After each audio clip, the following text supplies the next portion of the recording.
Urtebete biltzen hasi zirenetik, irailean agerpen bat egin zuten Donostian poesia orduen barruan, entzeguetan jarraitzen dute joetake.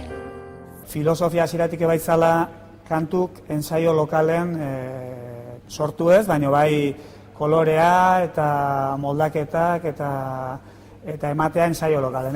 5 lagun dira, Zeberioz gain, Asierra Oleaga baterian, Itxaso Etxebeste baxuarekin, Beñat Barandiaran gitarrarekin eta Elene Arandiak jartzen du ahotsa.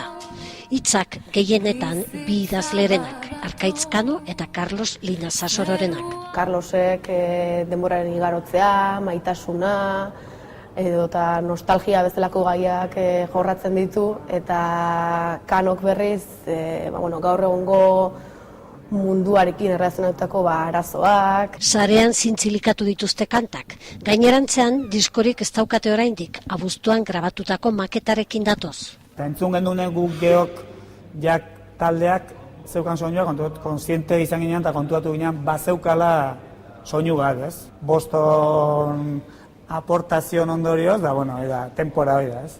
Bertsioak ere egiten dituzte, Laboaren gure hitzak, Lauaxeta eta Antxon Balberderen Agur Euskadi, irudi lanbrotsua aukeratu dute maketarako, ertz definituak baino ambiguitatea nahiago.